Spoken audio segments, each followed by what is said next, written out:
Captain America Brave New World, a movie that was done filming and had screened for test audiences, is such an utter dumpster fire that a new writer has been hired to completely rework it. And, as we're about to see here, that won't be enough to save it.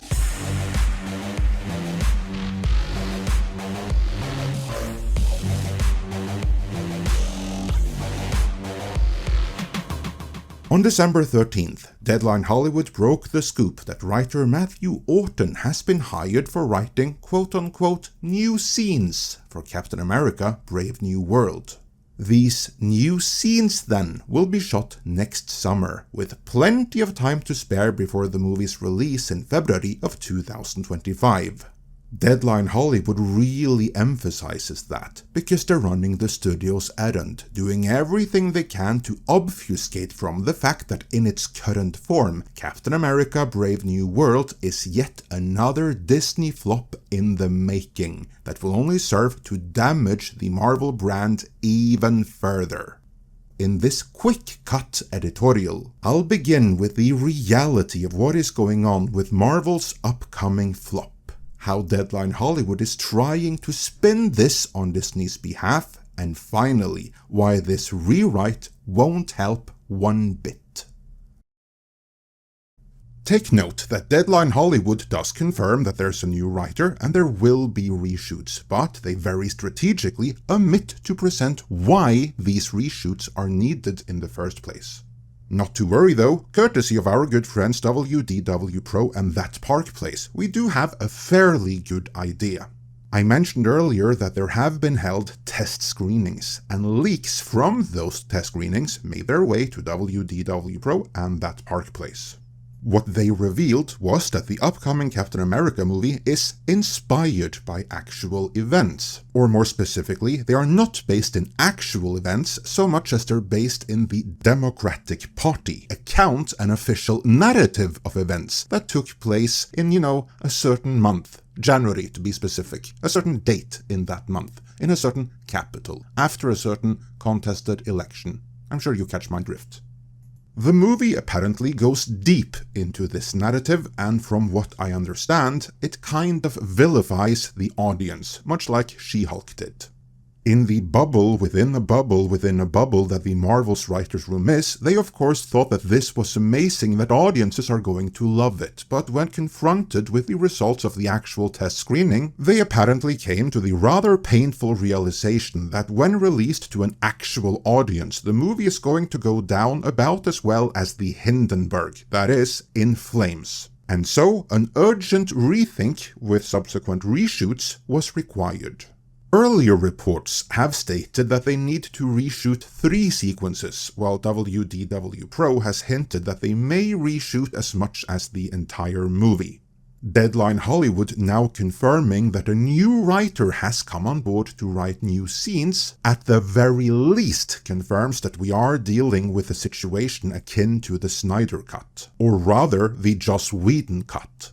Longtime viewers may recall that what happened there was that Joss Whedon was brought in to help write some new scenes to help Zack Snyder out. That was the official narrative. In reality, he was taking the whole movie over and he was reshooting more than half of it. Probably something similar is going to happen here. Deadline Hollywood tries to downplay it as much as they can, but in reality we are probably looking at reshooting most, if not all, of the movie, which has happened a few times before in recent Marvel history. Case in point, both Doctor Strange in the Multiverse of Madness and Miss Marvel were subject to such extensive reshoots that they practically refilmed the entire thing. That leaves the question though, how could this happen? How could they write and film a movie and finish it to the point that it can be presented to test audiences and only then realize that, we made the wrong movie here and it's going to destroy the brand? Well, as far as I can see, the simple answer to that is that Kevin Feige has been promoted to his level of incompetence.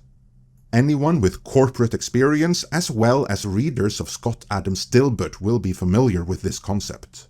In short, every time you excel at the job, you get promoted to a higher and higher position, but eventually you reach your level of competence, or rather incompetence, where you can't be promoted anymore because you're no longer as good in your job as you were in less demanding positions. I submit that when Kevin Feige was promoted to the head of Marvel Studios, and he was able to get rid of both Ike Perlmutter and the Marvel Creative Committee, he was promoted to his level of incompetence.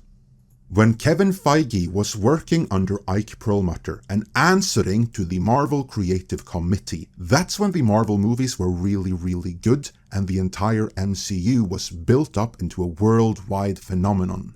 But when Kevin Feige was promoted, he got rid of those very checks and balances upon which the entire success of the MCU had been built.